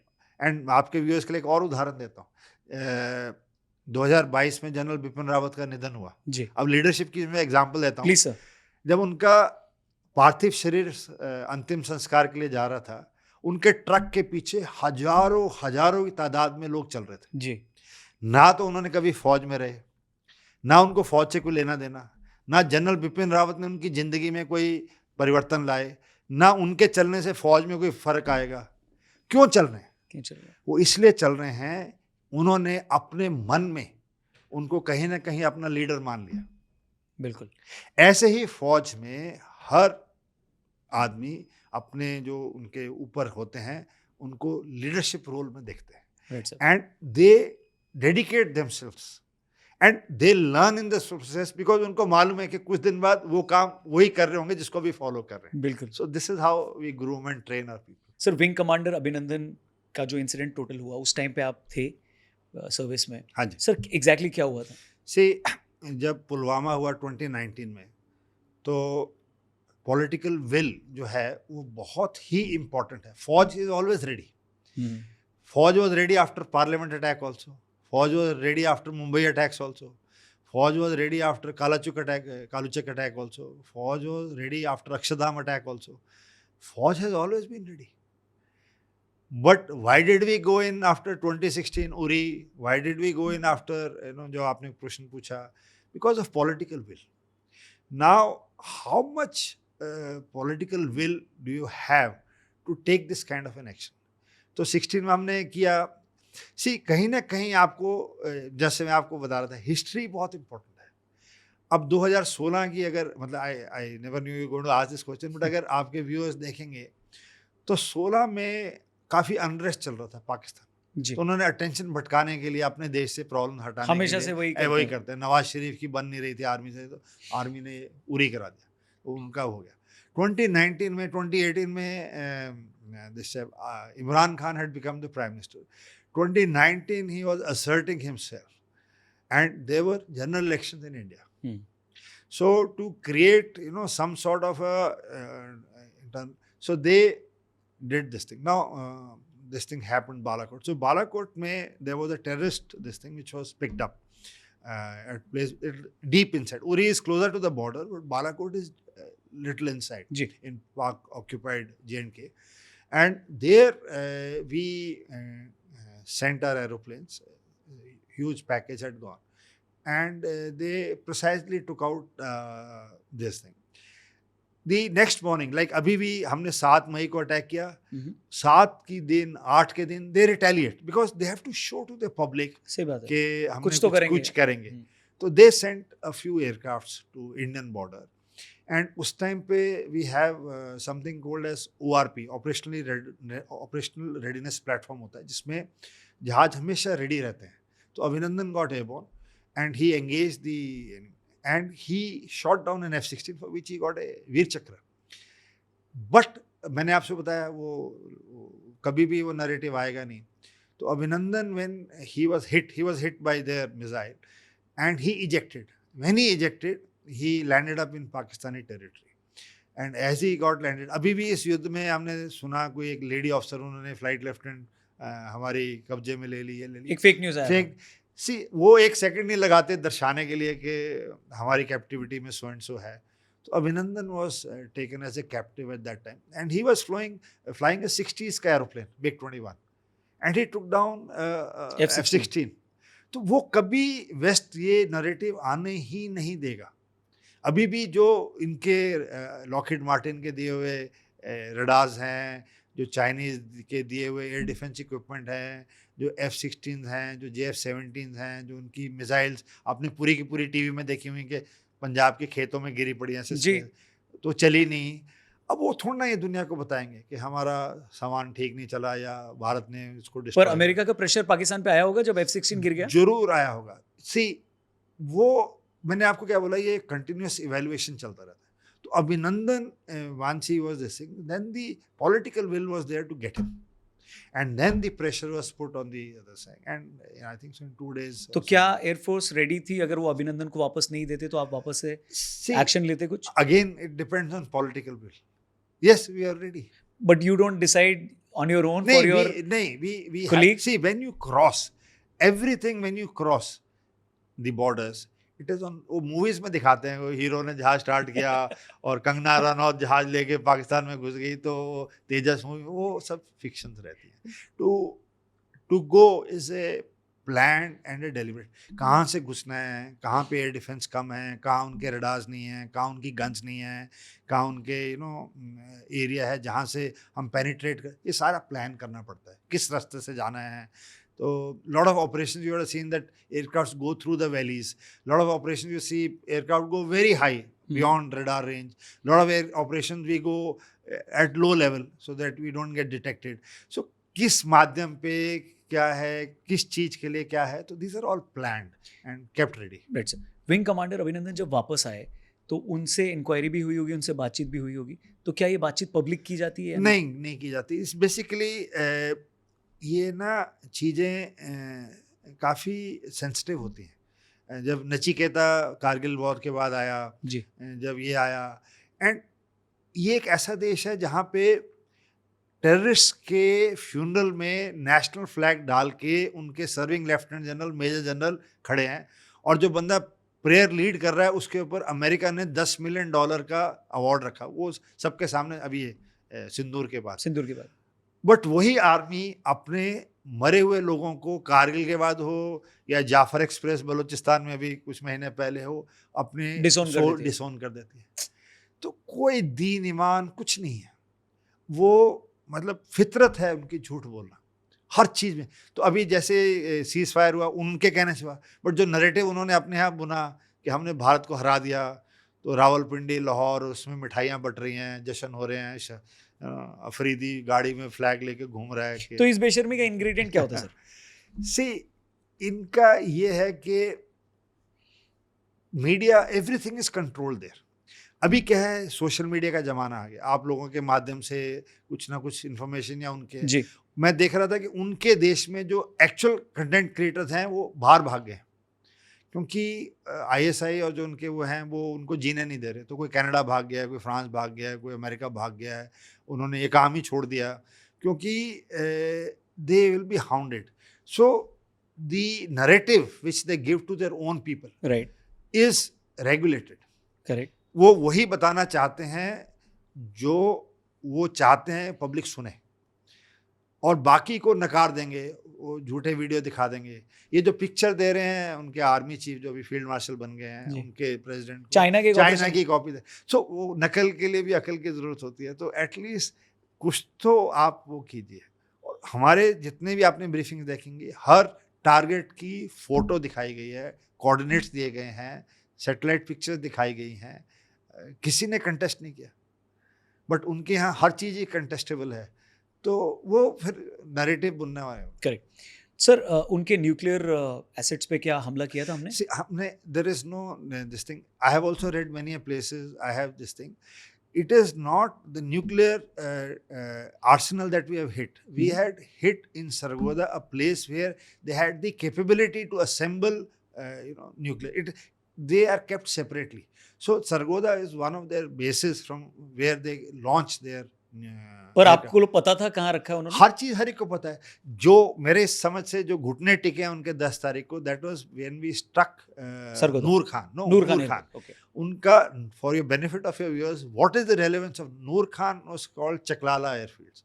So Noor Khan, history again आपके व्यूअर्स के लिए बहुत इंपॉर्टेंट है। Noor Khan was in India and he was the base commander in Ambala before partition. तब वो RIF थे। फिर जब पार्टीशन हुआ तो पाकिस्तान गए, तो उस टाइम पे एक फ्लाइट लेफ्टिनेंट लतीफ़ थे 47 में, तो उन्होंने उनको बहुत बोला कि आप हमारे साथ चलो पाकिस्तान, तो उन्होंने लतीफ़ ने मना कर दिया। Later he became air chief marshal Latif in India. तो Noor Khan rose to their camp, तो उनके नाम पे, उनके ऑनर में उन्होंने उस बेस का नाम रखा है Noor Khan. Now Noor Khan is at Rawalpindi. Rawalpindi is the general headquarters, army headquarters के साथ में है। इस्लामाबाद साथ में है, उनका काहुता न्यूक्लियर रिएक्टर साथ में है, उनकी पाकिस्तान एयरफोर्स एकेडमी नूर खान में है, उनका जो nuclear command and control centre है वहाँ पे है, उनके अवैक्स वहाँ पे हैं, उनके एयर टू एयर रिफुलर्स वहाँ पे हैं, उनके प्रधानमंत्री, आर्मी चीफ और सारे जहाज वहाँ खड़े हैं। और उसमें हमने जब जाके मारा और उनका कमांड एंड कंट्रोल सेंटर उड़ा, उनके जो बाकी असेट्स वहाँ से गए, this I think so the narrative is they had given to the people के ये ऐसी जगह तो परिंदा भी पर नहीं मार सकता। तो वो फिर वो ऐसा बुनते हैं नरेटिव, जनता मान जाती है, एंड उनके पास रिलीजन है बाइंड करने के लिए, तो चाहे कुछ भी हो जाएगा एंड में। अगर आपने 16 अप्रैल की उनकी आसिम मुनीर की स्पीच सुनी हो, so this was, I knew that day कि कुछ ना कुछ होने वाला है, because he is now using the religion card, he is using religion too, because वो कार्ड उनके पास हमेशा है। कुछ भी हो जाए, अगर चीज ठीक नहीं जा रही, they will put that religion card and say two nation theory and Hindu Muslim, अब आप पीछे आ जाओ, you fall in line and follow this, so that they exploit. तो नूर खान एयरबेस पे जो अटैक हुआ, उसने मेरी समझ से उनको उनकी आंखें खुल गई कि if they can reach here, they can strike anything. So they, I'm sure they would have delivered. और वो भी बहुत ही प्रिसाइज अटैक था। आप देखिए एक एक चीज, see Bharat is a civilisational country, Bharat is a responsible country, Bharat will never, and this war has shown me one other thing which I want to share with your viewers is कि ये Hamas type tactics use किए इसमें। इसमें मैं video देख रहा था एक दो जगह से, वो इन्होंने जो गन्स हैं वो लाहौर के साइड में कंजेस्टेड एरियाज में लगा रखी हैं। इन्होंने जो सिविल एयरक्राफ्ट है उसके नीचे अपने ड्रोन्स और एयरक्राफ्ट निकाल के, ताकि अगर हम स्ट्राइक करें तो कोलेटरल डैमेज होगा, तो ये दुनिया को ये बताएंगे विक्टिम कार्ड प्ले करके कि देखो को मार कि दिया। हाँ कि सिविलियंस मार दिया जी, इन्होंने हमारे शहरों पे हमला कर रहे हैं, ये देखो जी इन्होंने सिविल जहाज उड़ा दिए हमारे। But the real story will never come out कि हमने जैसे हमास में है कि बॉम्बडम हॉस्पिटल के नीचे बना रखे हैं, हमारे जो वेपन्स हैं वो स्कूल के नीचे रखे हुए हैं, because if they strike then school would be hit, when the school is hit then it will attract more. So this is the tactic. That's right. Sir, you are a stalwart in air to air refueling. हाँ जी, वो समझाइए ना sir, वो कैसे होती है? हर जहाज is limited with the fuel it can carry, every fighter. So that fuel decides your radius of action, means you can go till this distance and you have to be back by it basically gives you airborne time. ठीक है. Now what happens if you have endless airborne time? That will only happen if you have fuel. Correct. कोई आपको हवा, तो ये concept start हुआ था world war 2 के बाद से, एंड धीरे धीरे इवॉल्व होता रहा। तो भारत में ये 2003 से आना स्टार्ट हुआ। तो I was part of the team which created air to air refuelling in this country. So we went abroad, हम फिर वहाँ से ट्रेनिंग लिए, फिर वो जहाज लिए, फिर भारत लाए, फिर उसको ऑपरेशनलाइज किया, क्योंकि ऐसी चीज़ों में कोई आपकी मदद नहीं करता जी। मैंने आपको क्या बोला कि ये जो भारत को खुद ही, तो हमने अपने प्रोसीजर्स बनाए वो, और हमारे पास रशियन भी हैं, वेस्टर्न जहाज भी हैं। तो उससे अभी क्या रहता है कि एवरेज हर जहाज करीब 5 टन ईंधन कैरी करता है। कैरी करता है थोड़ा ज़्यादा 7-8, बट करीब 5-6 टन अगर वो हवा में उसको रेगुलरली मिलता रहे तो it can fly for 8 to 10 hours fighter. Okay. अब उससे क्या होता है, अब आपकी रेंज रेस्ट्रिक्टेड नहीं है, आप कहीं से भी उड़ो और कहीं पे भी जाके बॉम्ब मार के फिर वापस आ जाओ। आपको जहाज को डिप्लॉय करना है सर्विसिंग के लिए, आपको कहीं पे भी जाना है। अब जो इंटरनेशनल एक्सरसाइज है, भारत अभी पिछले साल 16 देशों के साथ एक्सरसाइज की भारतीय वायुसेना से। तो कैसे जाता है भारत के जहाज? ग्रीस कैसे गए, भारत के जहाज फ्रांस कैसे गए, भारत के फाइटर्स ऑस्ट्रेलिया कैसे गए, भारत के फाइटर्स अमेरिका कैसे गए? एयर टू एयर रिफ्यूलिंग से। तो ये तो हर ऑपरेशन, चाहे बालाकोट हो चाहे ये हो, कोई उसमें भी एयर टू एयर रिफ्यूलिंग होती है। तो सर वो अगर समझा सकें तो कैसे होगी? जैसे ये है, अब आपका ये एयरफील्ड है, अगर आपको इसको प्रोटेक्ट करना है, हाँ, तो आप अपने डिफेंसेस ऐसे लगाएंगे कि ये जो जहाज है ये यहाँ तक जाएगा। सपोज ये पाकिस्तान है, हाँ, अब ये उनका टारगेट है, एयरफील्ड है, हाँ, तो अब उनको मालूम है कि भारत से यहाँ उड़ेगा और यहाँ तक आ पाएगा और इससे ज़्यादा जा नहीं पाएगा क्योंकि उस पर ईंधन ही नहीं है, तो वापस चला जाएगा। ठीक है। बट अगर मैं अपने ही टेरिटरी में, अपने ही देश में उसको पूरा टॉप अप कर लूँ, तो अब मैं इधर से भी अटैक कर सकता हूँ, मैं इधर से भी तो मतलब भारत ने यहाँ से उसको लॉन्च किया और closer to the border refuel कर दिया एंड हम इस साइड से भी आ सकते हैं। अब उसको मालूम नहीं मेरे को डिफेंस कहाँ, क्योंकि he can be stuck anywhere. Bharat में अभी हमारी जो रीच बढ़ गई है, चाहे हमें फिजिकली जहाज नहीं रखने पड़ेंगे। अब अगर अंडमान निकोबार को डिफेंड करना है, अगर लक्षद्वीप को डिफेंड करना है, अगर हमें अरुणाचल को डिफेंड करना है, अगर हमें लेह लद्दाख को डिफेंड करना है, aircraft can get airborne from anywhere and defend that place because air to air is available. तो ये कितना चैलेंजिंग, कितना टाइम लगता है? बहुत चैलेंजिंग है। It's a skill, it is a skill, it's a skill which और आपने कितनी बार ये किया? और छोड़ दे बहुत साल। समय कितना लगता है? फटाफट हो जाता है। See, typically it depends on how much fuel do you need. ठीक है। And for layman it takes about 5 to 7 minutes, 3 minutes, 4 minutes, 5 minutes per airplane to refuel and just move around. Perfect. Sir VVIP flying का भी बहुत जबरदस्त experience है आपको, please बताइए ना कैसे? क्या रहता है कि दिल्ली में एक हमारा कॉमस्कॉन है that has been traditionally flying the head of the states. Okay. तो चाहे president, prime minister, vice president, head of the states कोई और देशों की आते हैं, ये जो फ्लाइंग होती है it is a very very special flying wherein the responsibility lies on your shoulders to carry that head of state whether your own or a visiting dignitary. तो उसके लिए you have to have standby for everything. Correct. You have to have the skill to negotiate because you cannot be embarrassed. And it is specifically time bound because उस dignitary की हर चीज is linked to minute programme. Right.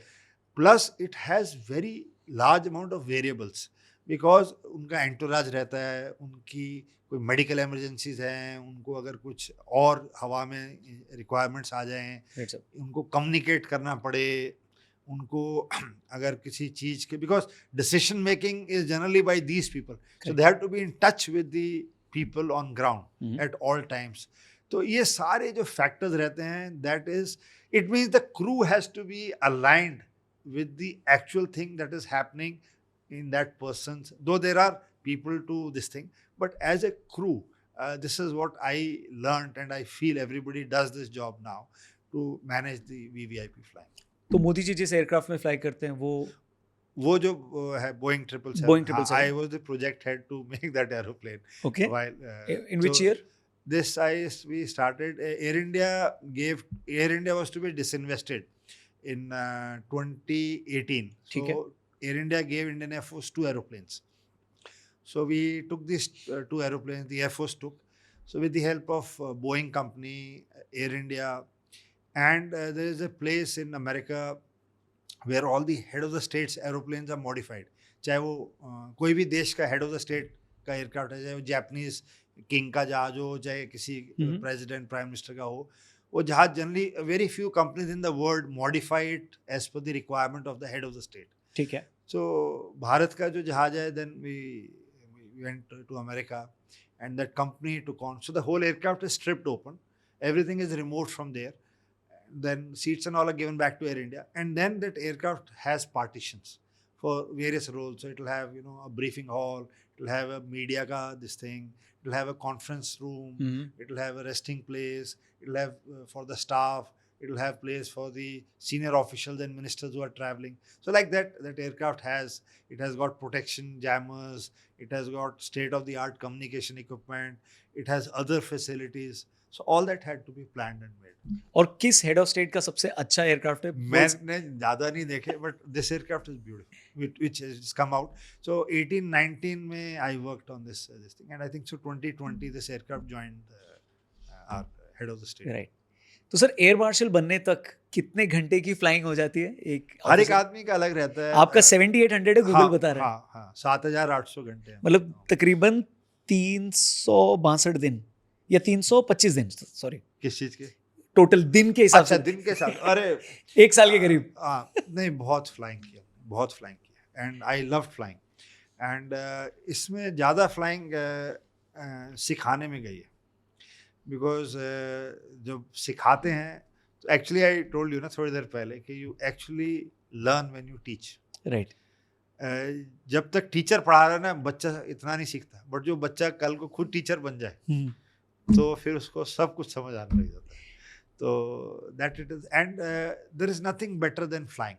When you see, एक और चीज़ मैं आपके jokingly बताता हूँ कि human being can run like an animal, human being can swim like a fish, but human being can not fly like a bird. So when you fly, अलग तरह का एक सेंसेस होते हैं. And when you fly alone, जब आप solo जाते हो, जब हम बच्चों को ट्रेन करते हैं एयरफोर्स एकेडमी में, जब हम इंस्ट्रक्टर थे and later I was the commandant, when you clear people to fly, send them alone, आपको 1000% श्योर होना पड़ता है कि वो बच्चा अकेले से जहाज स्टार्ट करे, उसको टैक्सी करे, उसको लाइन अप करे, उसको हवा में लेके जाए और सेफली लेके आए अलोन. एंड उसको सिर्फ 10 घंटे मिलते हैं ये फ्लाइंग सीखने के लिए. बट उसके पहले की जो तैयारी है, जब आप बतख पानी में देखते हैं रौनक, ऐसे लगता है वो शांत है, कुछ नहीं हिल रहा, बट बतख के पैर नीचे फ्लैप कर रहे होते हैं. तो ऐसे ही होता है flying. You have to prepare so much that at the end आपको लगता है कि वो कूलली चल के जा रहा है. राइट. सर आपका पसंदीदा फाइटर जेट कौन सा? Fighter jets, I have I have flown, but today I rate personally Su-30, which is the main backbone of our aircraft. We have done a lot of flying with Su-30. आपका favorite weapon? Weapon, I will say missiles. Those days when अभी तो नई आ गई हैं, but Spice and R-73 are the weapons which I feel, which I have seen and very good weapons. आपका favourite airbase? Airbase अब तो सभी जगह भारत में कोई बचा ही नहीं है, but front line airbases have all कौन सा टेरेन ज्यादा चैलेंजिंग था? North east, hills, Himalayas. Oh, you need special and of course see, मैं यही आपसे कह रहा हूँ आपके व्यूअर्स के लिए, आप देखिए ये जो सिविल पायलट्स होते हैं ये फर्स्ट क्लास, उनको ILS होती है, जहाज पे दोनों तरफ रनवे की लाइटिंग जल रही है, एयर ट्रैफिक कंट्रोलर है, सब कुछ ऑर्गेनाइज है, आपको Correct. गाइडेंस सिस्टम मिलता है, लेके आता है। यही जो भारतीय वायुसेना के पायलट्स हैं, हेलीकॉप्टर्स के हो गए या एडवांस लैंडिंग ग्राउंड्स के हो गए, वो पहाड़ों में, नदियों में, अरुणाचल हो गया, इधर हो गया, वैलीज़ में, तवांग में, वैलीज़ में जा के 3000 की कच्ची पट्टी पे, नदियों के बीच में, बादलों के बीच में, बिना किसी एड के, बिना किसी लाइट के उतारते हैं। ये स्किल है, ये स्किल है। और आपका फेवरेट पॉडकास्ट कौन सा है? पॉडकास्ट? Thank you sir. एक अभी रिसेंटली हमने एक इंसिडेंट देखा जहां पर एक कमर्शियल फ्लाइट को पाकिस्तान ने अपना एयर स्पेस यूज वही करने नहीं दिया। मैंने यही कह रहा हूँ, क्या कभी भारत के साथ ऐसा होगा तो भारत नहीं यूज नहीं हम मैंने है ही नहीं, हम बने ही नहीं हुए ऐसे जी। मैंने आपसे बार बार कहा, we are a civilisational and a very responsible democracy. ये जो कदम लिए जाते हैं ये इरैशनल हैं और अनएथिकल हैं, बट उनके देश में एथिकल अनएथिकल कुछ नहीं है, तो वो तो अटेंशन ग्रैब करना चाहते हैं, किसी ना किसी तरह से हर माध्यम से चाहते हैं कि इनको कैसे नीचा दिखाया जाए, ये माइंडसेट है। सर चलते चलते जो भी यंगस्टर्स देख रहे हैं, जो पेरेंट्स देख रहे हैं, अगर एयरफोर्स ज्वाइन करना है तो ऐसी कौन सी इंग्रेडिएंट इंसान में होनी चाहिए? सबसे जरूरी, जो मैं सब बच्चों को कहता हूँ जहाँ पे भी मैं जाता हूँ, you have to be physically fit. Okay. बच्चों ने आजकल खेलना छोड़ दिया, टीम गेम्स छोड़ दिए हैं, hockey, football, cricket, basketball, volleyball, जहाँ एक से ज़्यादा लोग रहते हैं वो बंद कर दिए। उससे हर एक चीज़ सीखने को आती है। You learn the ability to lose gracefully if you play games. Right. Physically you have to be fit, mentally you have to be agile, your knowledge and basic understanding of principle. अगर आपको जहाज अकेले उड़ाना है, अगर आपको उड़ाना है तो आपको हर चीज़ की नॉलेज होनी चाहिए, और उसके लिए आपकी एबिलिटी होनी चाहिए, अटेंशन स्पैन बहुत ज़्यादा चाहिए, क्लैरिटी ऑफ माइंड। आपको मिली सेकेंड्स में डिसीजन लेना है जी। आपको इजेक्ट करना है, आपको फायर करना है, कोई इमरजेंसी होगी आपको लैंड करना है, और क्योंकि आप ग्रुप में जा रहे हो, इतने सारे जहाज हैं, जैसे मैंने आपको रिपब्लिक डे की एग्जांपल दी। Correct sir. अगर आपको सडनली लग रहा है कि डिले हो रहा है, मुझे थोड़ी सी स्पीड कम करनी है, मेरे को बढ़ानी है, मेरा अगला जहाज पास में आ रहा है, it is all in milliseconds. उसमें आपको कितना अलर्ट रहना है, आपको कितना अवेयर रहना है, आपको कैसे है, उसके लिए जो तैयारी चलती है, you have to give long long hours of dedication and hard work, then that product emerges. उसके लिए आपने बच्चे को तैयार करना चाहिए। सर क्योंकि अब आप सर्विस में नहीं है, रिटायर हो गए हैं, तो आपके लिए क्या कोई फाइटर जेट ऐसा स्टैंड बाय पे होता है कि अगर आपको लेके जाए? ऐसा कुछ नहीं है, ऐसा कुछ नहीं होता। पर अगर अभी अचानक बोला जाए तो वो ट्रेनिंग अभी तो मैं अभी युद्ध होगा तो हम कल ही आता है तो हम चले जाएंगे, जहाज में बैठने के तैयार है। Thank you very much sir, such an honour to be with you. बहुत सारी चीज़ें हमने सीखी हैं और मुझे लगता है आगे भी हम बहुत कुछ सीखेंगे आपसे, एंड आगे भी हम चाहेंगे कि आप हमारे पॉडकास्ट पे जरूर आएं। प्लीज़ अपने दोस्तों से इस पॉडकास्ट को जरूर शेयर करिएगा दोस्तों, और चैनल को भी सब्सक्राइब करिएगा। Thank you for watching. नमस्ते, जय हिंद। जय हिंद सर। Thank you.